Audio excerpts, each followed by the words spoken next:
ഇതാരാണെന്ന് നിനക്കറിയോ അപ്പു? ഇതാണ് മഹാത്മാഗാന്ധി. ഇന്ന് ലോകം ആദരിക്കുന്ന രാഷ്ട്രപിതാവായ മഹാത്മാഗാന്ധിജി. അത് നമ്മൾ മനസ്സിലാക്കിയിരിക്കുന്നു. ഒക്ടോബർ 2 നിനക്ക് ക്ലാസ്സിൽ ലീവ് കിട്ടല്ലേ? അതെന്താണെന്നറിയോ? ഒക്ടോബർ 2 ഗാന്ധി ജയന്തിയാ. ഗാന്ധി പറഞ്ഞത് 1869 ഒക്ടോബർ 2 ആ ഓർമ്മയ്ക്ക് വേണ്ടിയിട്ടാണ് ഒക്ടോബർ 2 കൊണ്ടാടുന്നത്. നമ്മളൊക്കെ ആഘോഷിക്കുന്നില്ലേ?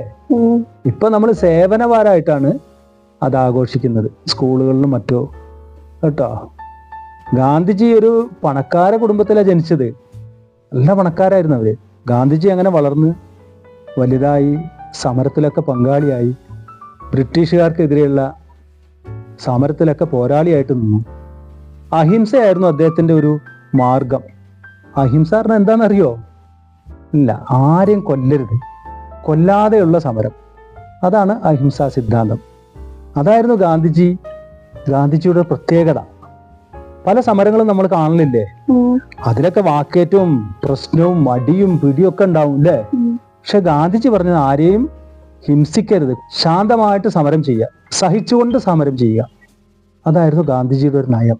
അങ്ങനെ അപ്പോൾ ഇന്ത്യയുടെ സ്വാതന്ത്ര്യ സമരത്തിന് വേണ്ടി നേതൃത്വം കൊടുത്ത ഗാന്ധി പല ഘട്ടങ്ങളിലായിട്ട് ബ്രിട്ടീഷുകാർ ജയിലിലടച്ചിട്ടുണ്ട്. അങ്ങനെ 1948 ജനുവരി 30 അദ്ദേഹം ഒരു പ്രാർത്ഥനാ യോഗത്തിലേക്ക് നടന്നു പോയിക്കൊണ്ടിരിക്കെ നാഥൂറാം ഗോഡ്സെ എന്നൊരു വർഗീയവാദി അദ്ദേഹത്തെ വെടിവെച്ച് കൊന്നു. അതേ മോനെ, വെടിവെച്ച് കൊന്നൊരു സംഭവം ഉണ്ടായി. ഇന്ത്യ ആകെ അന്ന് വല്ലാതെ ദുഃഖത്തിലേക്ക് പോയി. അങ്ങനെ ആ മഹാത്മാവിനെ നമുക്ക് നഷ്ടപ്പെട്ടു. ആ മഹാത്മാവാണ് നമ്മുടെ രാഷ്ട്രത്തിന്റെ രാഷ്ട്രപിതാവ് എന്നറിയപ്പെടുന്നത്.